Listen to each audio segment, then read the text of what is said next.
வணக்கம் என் அன்பான நேயர்களே. தீபாவளிக்கு பிறகு உங்கள் வாழ்க்கையில் ஒரு பெரிய மாற்றம் நடக்கப் போகிறது என்று நான் எழுதியுள்ளேன். இது 100% சாஸ்திரங்களில் நிரூபிக்கப்பட்ட உண்மை.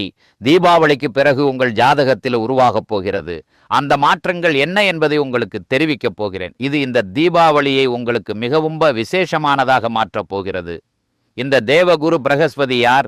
ஞானத்தின் காரக கிரகம். உங்கள் பணக்கண்ணோட்டத்தை சேமிக்கவும் செய்வார், பலப்படுத்தவும் செய்வார், விருத்தியும் செய்வார்.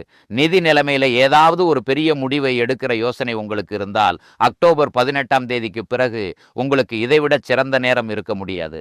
இரண்டாவது நிலையிலே இவர் உங்களுக்கு குடும்ப பரிவாரங்களில் நிலைமையை சாதகமாக மாற்றுவார். ஏனெனில் இவர் புகழ், மதிப்பு, கௌரவம் ஆகியவற்றின் காரக கிரகம் ஆவார். அக்டோபர் 18ஆம் தேதிக்கு பிறகு பாருங்கள், இவரே உங்கள் மூலமாக சில வேலைகளை செய்து முடிப்பார். அதன் மூலம் குடும்ப பரிவாரங்களில் உங்களுக்கு புகழ், மதிப்பு மற்றும் கௌரவம் கிடைப்பதை பார்க்கலாம். உங்கள் குடும்ப சொந்தங்கள் உங்களை பற்றி புறம் பேசிக் கொண்டிருந்தவர்கள், முதுகுக்கு பின்னால் உங்களை பற்றி தவறாக பேசிக் கொண்டிருந்தார்கள் அல்லவா? அக்டோபர் 18ஆம் தேதிக்கு பிறகு இந்த தேவகுரு பிரகஸ்பதி, ஞானத்தின் காரக கிரகம், உங்கள் மூலமாக சில வேலைகளை செய்வார். அது சமூகம் மற்றும் குடும்பத்தை உங்களை புகழும்படி ஏற்படுத்தி கொடுக்கும். இது உங்கள் பேச்சு ஸ்தானமாகவும் இருக்கிறது. பேச்சு ஸ்தானத்தின் மீது ஞானத்தின் காரக கிரகம் வந்து அமர்வது பாருங்கள், திடீரென்று உங்கள் ஆளுமையில் பெரிய மாற்றங்கள் வரும். உங்கள் பேச்சின் நிலைமை எவ்வளவு இனிமையாக மாறிவிடும் என்றால், மோசமான காரியங்களை கூட நீங்கள் எப்படி உங்கள் பக்கம் இழுத்துக்கொள்வீர்கள் என்று உங்களை தவிர வேறு யாருக்கும் தெரியாது. மிதுன ராசியை சேர்ந்தவர்கள் பொதுவாகவே அதிக ஞானமுள்ளவர்களாகவும் புத்திசாலிகளாகவும் அறிவுள்ளவர்களாகவும் இருப்பார்கள். எந்த இடத்துல எந்த மாதிரியான பேச்சு திறமை தேவை என்று அவர்களுக்கு தெரியும். இவர்களின் பேச்சில் அமிர்தம் போன்ற தேவ குரு பிரகஸ்பதி கலக்கும்போது அது வேறு ஒரு நிலையை அடைந்துவிடும். தேவ குரு பிரகஸ்பதியிடம் 3 பார்வைகள் உள்ளன. எங்கு அமர்கிறாரோ அங்கிருந்து 5வது வீட்டையும் 7வது வீட்டையும் 9வது வீட்டையும் பார்க்கிறார். இவரது அமிர்தம் போன்ற பார்வைகள் இந்த தீபாவளியில் உங்களுக்கு என்ன பெரிய பரிசை கொண்டு வருகின்றன என்று தெரிந்து கொள்வோம். உங்களுக்கு இவரது 5ஆம் பார்வை உங்கள் 6ஆம் வீட்டின் மீது விழுகிறது.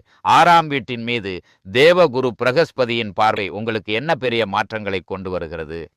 முதல் நிலையில வேலையில் ஏதாவது மன அழுத்தம் இருந்தால், உங்கள் மேலதிகாரி சக ஊழியர்களின் ஒத்துழைப்பு உங்களுக்கு கிடைக்காமல் இருந்தால், நீங்கள் உழைக்கிறீர்கள், ஆனால் பாராட்டு வேறு ஒருவருக்கு போகிறது. உங்களுக்கு பதவி உயர்வுக்கான வாக்குறுதிகள் கொடுக்கப்படுகின்றன, ஆனால் அது வேறு ஒருவருக்கு கிடைக்கிறது. இந்த மாதிரியான வேலை சம்பந்தப்பட்ட நிலையில ஏதாவது ஒரு தடை உங்கள் வாழ்க்கையில் இருந்தால், இதை தேவ குரு பிரகஸ்பதியின் அமிர்த பார்வை முடிவுக்கு கொண்டு வருவதை பார்ப்பீர்கள். பாராட்டு வந்து கொண்டிருப்பதை காண்பீர்கள். மேலதிகாரிகள் மற்றும் சக ஊழியர்கள் திடீரென்று உங்கள் ஆதரவுக்கு வந்து நிற்பார்கள். பதவி உயர்வு நிலுவையில் இருந்தால் அது உங்கள் பக்கம் வந்து நிற்கும். புதிய வேலை தேடிக் கொண்டிருந்தீர்கள், அதற்கான சிறந்த யோகம் உருவாகிவிட்டது.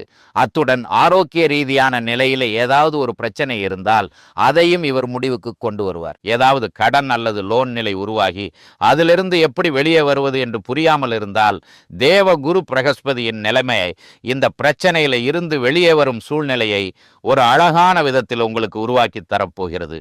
அத்துடன் ஏதாவது நீதிமன்ற வழக்கு, பிரச்சனை அல்லது தடைகளை நீங்கள் எதிர்கொள்ள நேர்ந்தால், இங்கும் தேவகுரு பிரகஸ்பதியின் அமிர்த பார்வை இந்த சிக்கல்களில் இருந்தும் உங்களை வெளியேற்றும் பொறுப்பை எடுத்துக்கொள்ளும். 7ஆம் பார்வையால் உங்கள் 8ஆம் வீட்டை காண்பார். இந்த 8ஆம் வீடு என்ன? இது மன அழுத்தத்தினிடம். இது டென்ஷன், மனச்சோர்வு, காரியங்களில் தடைகளை உருவாக்குதல் ஆகியவற்றின் இடம். இது உயர்கல்வி மற்றும் மறைமுகமான பணத்தை பெறுமிடமாகும். இது ஆயுள் ஸ்தானமாகவும் உள்ளது.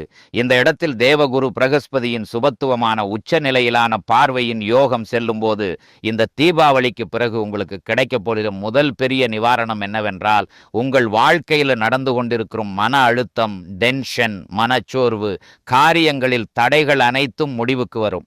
நீங்கள் நினைத்து கொண்டிருக்கிற காரியங்களில ஏதோ ஒரு தடை வந்து அதை உங்களுக்கு சாதகமாக மாற்றுவார். உயர்கல்வியில் உங்களுக்கு சிறந்த வெற்றிக்கான யோகத்தை உருவாக்குவார். அமானுஷ்ய அறிவியல் துறையில் உங்களுக்கு ஆர்வம் இருந்தால் அதில் உங்களுக்கு சிறந்த வெற்றிக்கான யோகத்தை உருவாக்குவார்.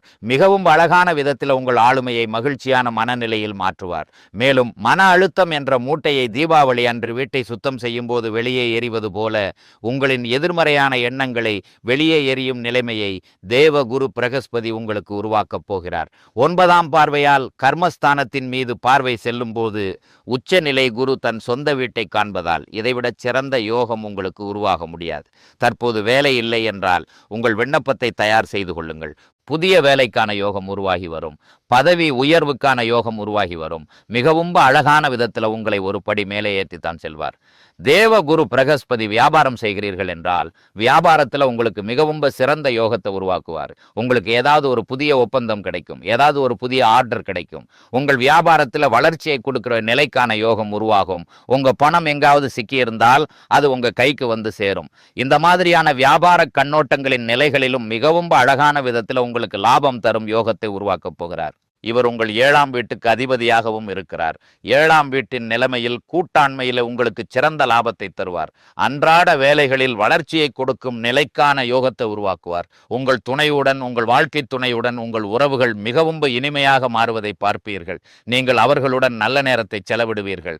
கடந்த காலத்தில் ஏதாவது வருத்தம், மனக்கசப்பு இருந்திருந்தால் அதையும் நீக்கி அழகான யோகங்களை உருவாக்குவதை பார்க்கலாம். இப்போது கேள்வி என்னவென்றால், அனைத்து மிதுன ராசிக்காரர்களுக்கும் தேவ குரு பிரகஸ்பதியின் பலன் ஒரே மாதிரியாக இருக்குமா? சாஸ்திரம் சொல்லுகிறது அது சாத்தியமில்லை. நீங்கள் எந்த கிரகத்தின் பலன்களை கேட்கிறீர்களோ அந்த கிரகத்தின் நிலை உங்கள் ஜாதகத்தில் எப்படி இருக்கிறது என்பது மிகவும் முக்கியம். இந்த நிலையை நீங்கள் உங்கள் ஜாதகத்தில் சரிபார்க்க வேண்டும். அப்போதுதான் இதை நீங்கள் ஒரு அறிவியல் போல எடுத்துக்கொள்வீர்கள், மூட நம்பிக்கை போல அல்ல. இந்த ஆழமான கணக்கீட்டை உங்களுக்கு யாரும் சொல்வதில்லை. அதனால தான் இன்றைக்கு ஜோதிடம் மூட நம்பிக்கையின் கீழ் வைக்கப்படுகிறது. உண்மையில் இது ஒரு ஆழமான பாடமாகும். இது ஒரு அறிவியல் போல செயல்படுகிறது. இந்த கணக்கீட்டை நாம் சரியாக புரிந்து கொண்டால் ஒரு தனிநபரின் வாழ்க்கை நிலையை அன்றாட வாழ்க்கையில் வெளிப்படுத்த முடியும். உங்கள் ஜாதகம் உங்களிடம் இருந்தால் அதை திறந்து கொள்ளுங்கள். நான் சொல்லும் நிலையை சரியாக சரிபார்த்து கொள்ளுங்கள். இது உங்கள் லக்னஸ்தானம். இந்த ஸ்தானத்திலிருந்து தேவகுரு பிரகஸ்பதி உங்கள் ஜாதகத்தில் 6ஆம், 8ஆம் மற்றும் 12ஆம் வீடுகளில் இருக்கக்கூடாது. எப்படி எண்ணுவது? என்னுடன் சேர்ந்து செய்யுங்கள்.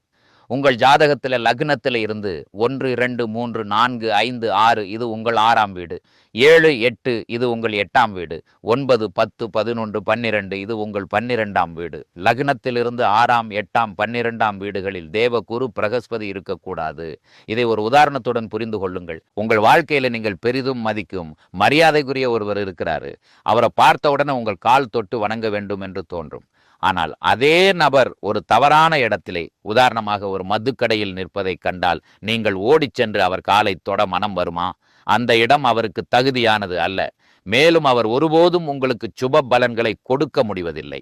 ஆனால் இந்த 4 இடங்களை தவிர உங்கள் ஜாதகத்தில் எங்கு தேவகுரு பிரகஸ்பதி இருந்தாலும் நான் சொன்ன ஒவ்வொரு வார்த்தையும் தீபாவளிக்கு பிறகு இந்த நிலை தொடங்க போகிறது.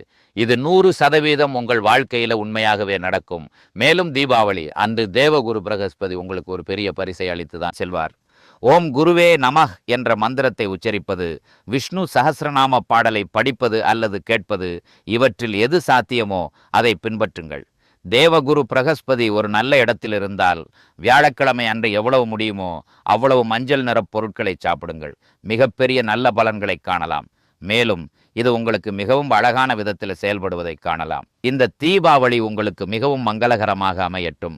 அன்னை லட்சுமியின் ஆசீர்வாதத்தால் உங்கள் அனைத்து ஆசைகளையும் வாழ்வில் பூர்த்தி செய்யுங்கள். இந்த ஆசையுடன் உங்களிடம் விடைபெற விரும்புகிறேன்.